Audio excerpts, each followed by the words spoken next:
Hey guys, this is Catherine Villiers, and this is my presentation on energy efficiency in motor vehicles.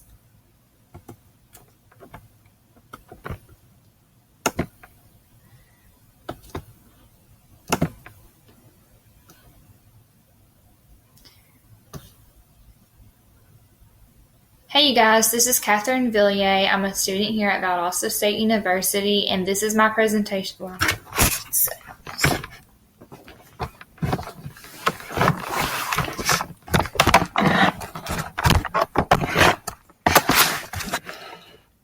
Hey you guys, my name is Catherine Villiers, and I'm a student here at Valdosta State University, and this is my presentation on energy efficiency in motor vehicles. For our introduction, we're going to talk about why we drive energy efficient vehicles. First off, fuel efficient vehicles use less oil, and cleaner fuels produce fewer emissions. Pollution is responsible for 30,000 deaths per year, and this number is increasing. Acid rain, eutrophication, haze, and ozone depletion are side effects of car pollution. Ozone is a gas that occurs at ground level and in the Earth's upper atmosphere. The ozone protects us from ultraviolet light that causes skin cancer in humans.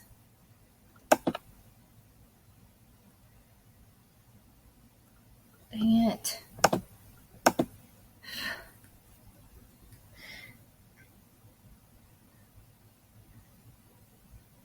Hey guys, my name is Catherine Villiers, and I'm a student here at Valdosta State University. This is my presentation on energy efficiency in motor vehicles. To start off with, why do we drive energy efficient vehicles? Well, fuel efficient vehicles use less oil, and cleaner fuels produce fewer emissions.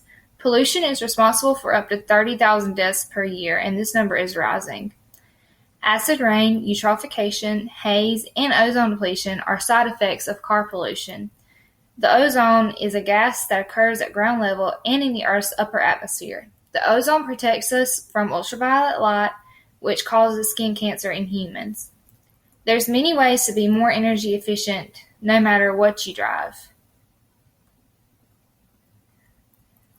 First off, you can start by making sure your tires are inflated.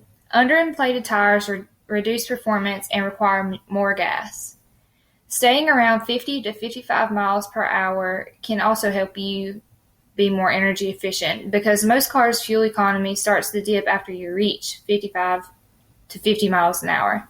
So avoid the need for speed. Accelerating rapidly and braking also wastes gas. Make your cargo hold lighter.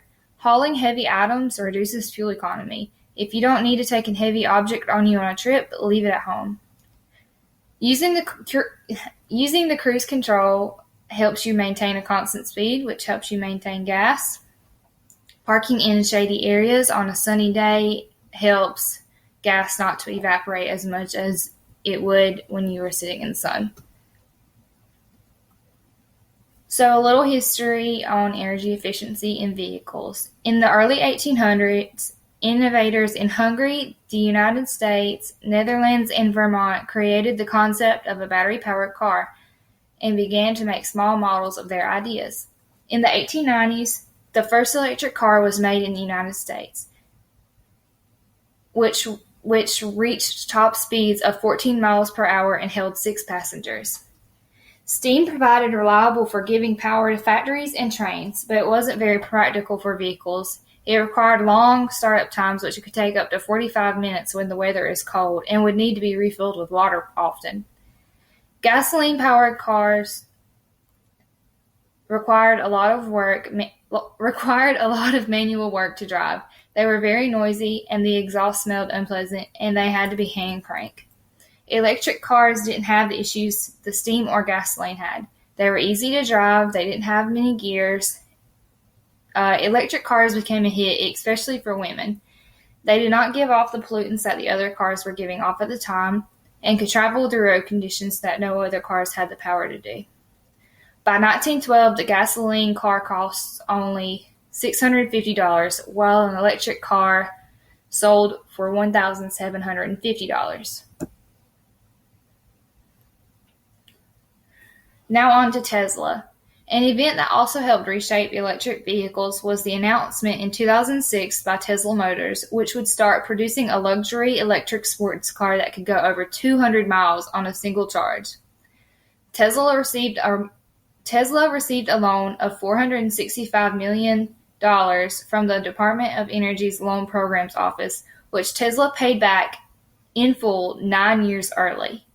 In 2012, Tesla launched the Model S, the world's first premium electric sedan, which is 100% electric. The Model S had room for 7 passengers. In 2010, the Chevy Volt and the Nissan Leaf were released. The Volt is battery and gas-powered, and the Leaf is powered only electrically. Today, there are 23 plug-in electric car models and 36 hybrid car models. The Leaf can sit 5 adults easily, whereas the Volt can uncomfortably squeeze 5 people. The Nissan Leaf is a pure electric car powered by its battery, as well as the Chevrolet Volt, but the Volt only runs for half the distance as the Leaf. If we transitioned vehicles to hybrid vehicles, we could reduce our foreign oil dependence by 30 to 60% and lower the carbon pollution by transportation by 20%. Here are some advantages and disadvantages of electric cars. Some advantages are no gas is required. You can save between $2,000 to $4,000 per year. There's no harmful emissions, so it's less harmful for our environment and pollution reducing. They're also safer to drive. So you have faster airbag deploy times and battery shut-off options, which will shut off in case of an accident. Some disadvantages are recharge points. There's not many recharge points available to the public yet. Normally, electric cars are only 2-seaters, so they're very compact, and that can make them less safe in case of an accident. They also have shorter driving range and speed. They only have about a driving range of 50 to 100 miles before needing to be recharged.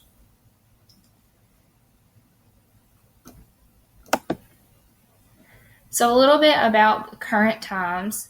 The passage of the 1990 Clean Air Act Amendment and the 1992 Energy Policy Act plus new transportation emissions emission regulations issued by the California Air Resources Board helped create a renewed interest in electric vehicles in the U.S.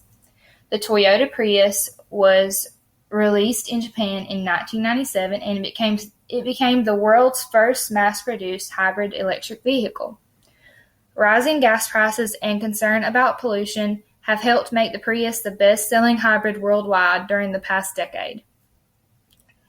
I hope y'all learned a little bit about my presentation. Here's a little extra thing about the electric vehicle.